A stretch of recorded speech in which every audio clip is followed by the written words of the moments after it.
বিএনপির high profile স্বাধীনতা বিরোধী অধ্যায় ১৯৭১ বাংলাদেশের ইতিহাসে সবচেয়ে রক্তাক্ত, সবচেয়ে গৌরবময় একটি বছর। এই বছরেই জন্ম নেয় একটি স্বাধীন রাষ্ট্র বাংলাদেশ। কিন্তু একই সময় ইতিহাসের পাতায় থেকে যায় কিছু নাম, যাদের ভূমিকা নিয়ে আজও রয়েছে তীব্র বিতর্ক। আমরা ফিরে তাকাবো সেই সব উচ্চ প্রোফাইল রাজনৈতিক ব্যক্তিত্বদের দিকে, যারা পরবর্তীতে জাতীয়তাবাদী দল বিএনপির শীর্ষ পর্যায়ের নেতৃত্বে উঠে এসেছিলেন, কিন্তু যাদের ১৯৭১ সালের অবস্থান নিয়ে প্রশ্ন তুলেছেন ইতিহাসবিদ, গবেষক ও রাজনৈতিক বিশ্লেষকরা।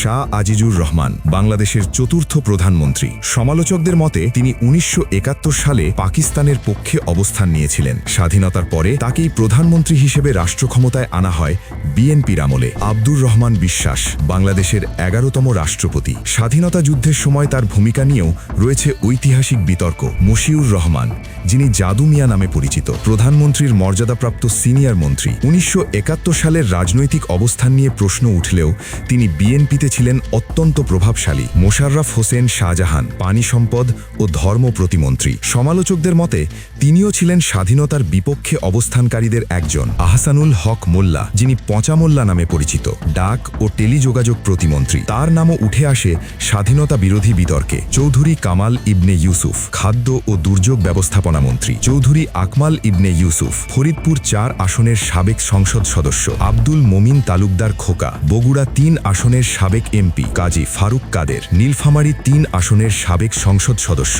মির্জা রুহুল আমিন সাবেক মন্ত্রী ও ঠাকুরগাঁও ২ অঞ্চলের সংসদীয় প্রতিনিধি। ডক্টর উসমান ফারুক বাংলাদেশের সাবেক শিক্ষামন্ত্রী। আব্দুল আলিম জয়পুরহাট ১ আসনের সাবেক সংসদ সদস্য ও মন্ত্রী। মাহমুদুন নবী চৌধুরী, যিনি নবী চৌধুরী নামে পরিচিত, গণযোগাযোগ এবং পরে ত্রাণ ও পুনর্বাসন মন্ত্রী। সালাউদ্দিন কাদের চৌধুরী, যিনি সাকা চৌধুরী নামে পরিচিত, চট্টগ্রামের একাধিক আসন থেকে নির্বাচিত সংসদ সদস্য। তার নাম স্বাধীনতা যুদ্ধকালীন ভূমিকা নিয়ে সবচেয়ে বেশি আলোচিত ও সমালোচিত।